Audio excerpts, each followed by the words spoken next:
Thank you for that.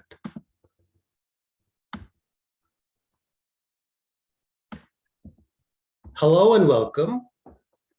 At International Council for Media Literacy, we have introduced the video conversation series, and today we're going to be joined by Andrew McLuhan, and he will help us understand a very intriguing question. Does media literacy overemphasize media content over media form? Andrew is the director of the McLuhan Institute, which he founded in 2017 in Canada. So he's the right person to do this for us.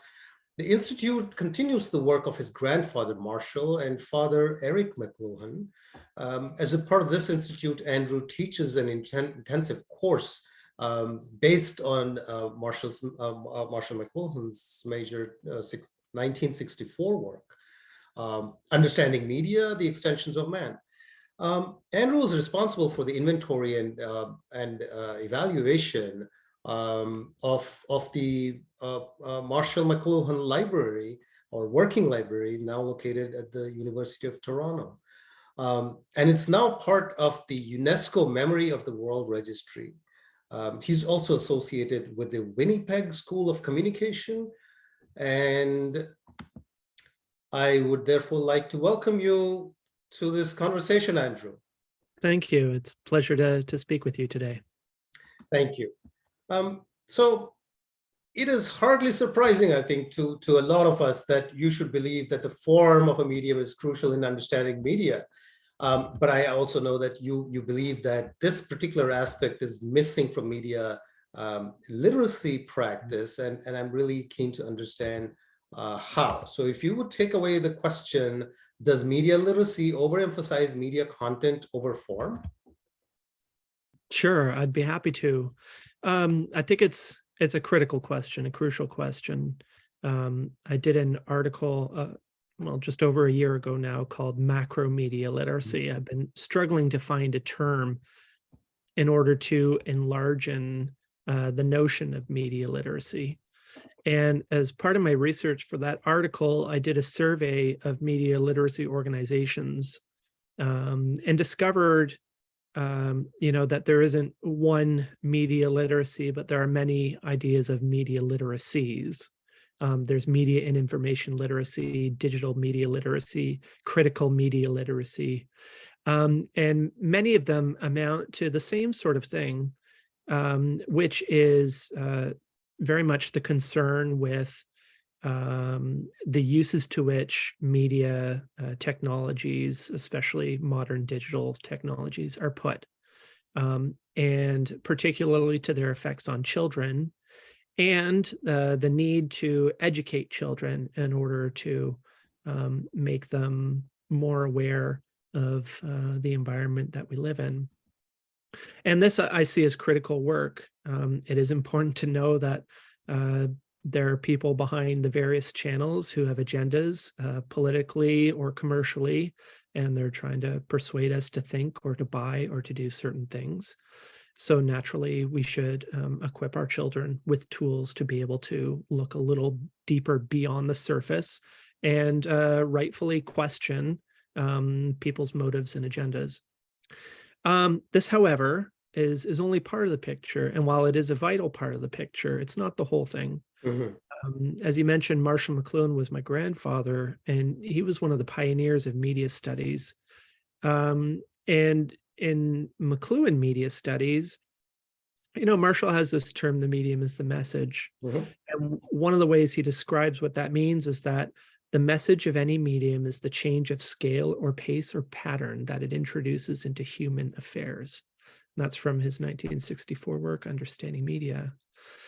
The point there being that if we wanted to understand the whole picture of how technology, media innovation change us, we need to look beyond simply the content.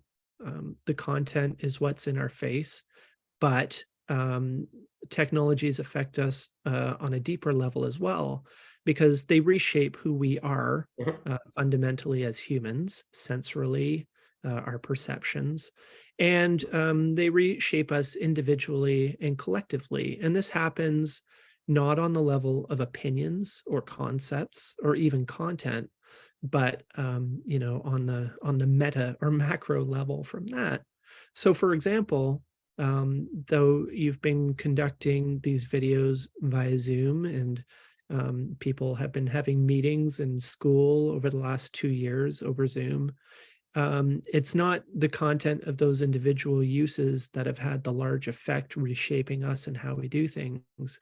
It's been the overall aggregate effect that we now have hybrid work conditions and school conditions, and what it means to get together for a meeting or to have drinks or a virtual coffee has very much changed. And that's on a structural level rather than just a content or message level. As Marshall continued in a letter, the medium is the message because the environment transforms our perceptions governing the areas of attention and neglect alike. And that's the key thing to notice, is that while we're busy consuming or producing content, even being critical of it, media are consuming us and changing who we are.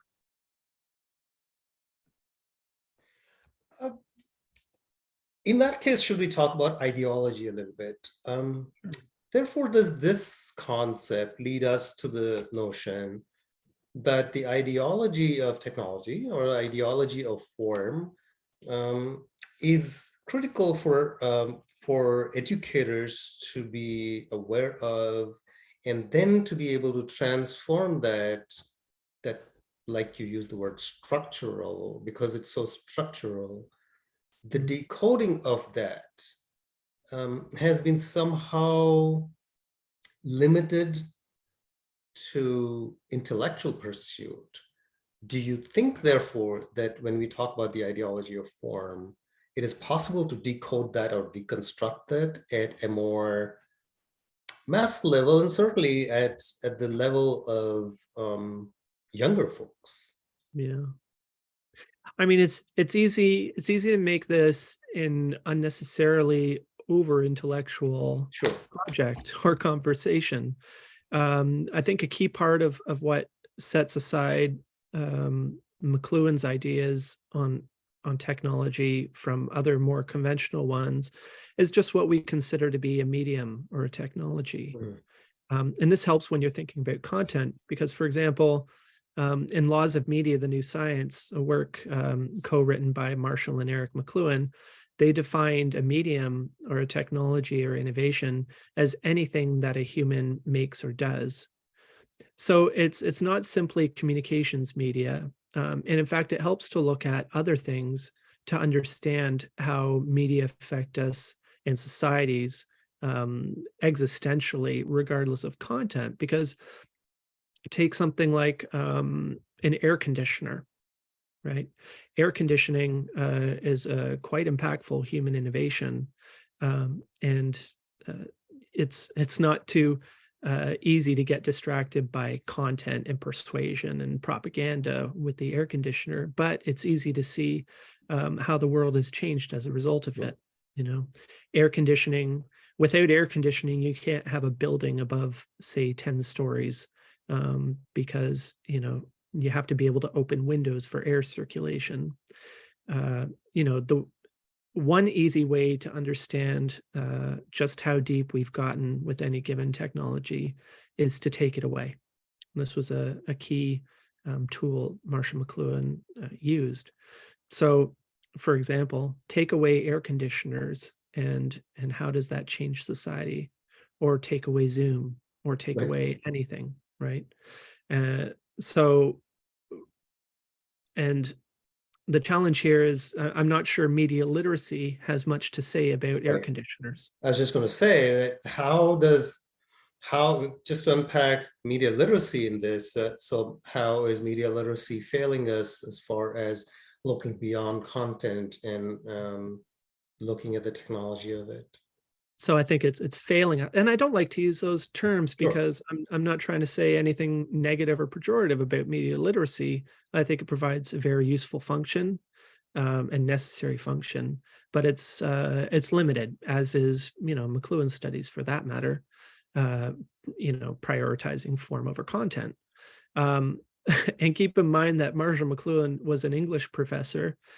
He taught poetry and was very, very fond of content, so, it's kind of a paradox there. However, I think the key here is in what is a medium and what is a technology.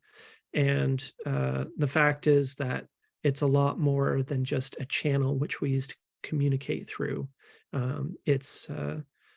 Humans do a lot of things that we don't necessarily count as communication, but fundamentally alter who we are individually and collectively. And that's why I suggest that media literacy could use a little broadening in what it takes on. Right. How so? So in the sense that, are you therefore saying that first do we need to layer them in a certain way where learners first understand what's going on in the context, and then they understand what the technology is doing to us or not? As you said, these are extreme terms, but I deliberately use them. Yep. The technology is not necessarily doing stuff to us. We also use technology. We are all, after all, the prosumers now of the media. But in broader terms, how would you layer them in a media literacy, I would say, classroom? Since you don't want to go to, although this is a theoretical discussion, you did mention that let's not over-intellectualize it. So how would it work in practice, do you think? Sure. Well, there's an example I like to use, a bit of a story. Marshall McLuhan was on a panel with W.H. Auden and Buckminster Fuller back in the 70s, and they were talking about television. And W.H. Auden, who was a well-known playwright at the time, said something like, I don't have a television, and I wouldn't dream of having one. Okay. And Marshall said, well, you merely suffer the consequences without enjoying any of the benefits. And the thing is, the point there is that we don't need to necessarily use individually this technology to be affected by it. For example, you might not have a cell phone, a smartphone, right? But you still live in the same world that we all do, which is controlled by the smartphone. And there's very little escaping that, regardless of your personal choices on having one or using one or not. Society is, when a technology reaches a certain saturation, it's inescapable to a certain extent. And I have the privilege of teaching children from time to time and introducing them to these kind of ideas. And when I talk about the smartphone, well, there's a big preamble, but how I ended up is I say, because 99% of them have one, right?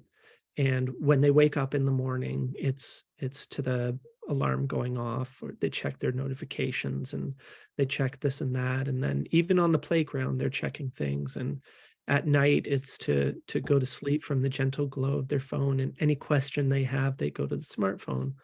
And I say, well, imagine you wake up tomorrow morning and your smartphone doesn't work anymore, and neither do your friends, and they never will again. And there's a moment of silence and an audible gasp, because they can't imagine a world in which they don't have this device to rely on, And as I suggested before, it's when you remove something from the equation that you find out just how entrenched it's become and how dependent we've become upon it. And that is the message of the media. Right. That's a great point on which to conclude, although regrettably, because that's all the time we have. But I really look forward to hearing more from you on various platforms that I'm sure you talk on.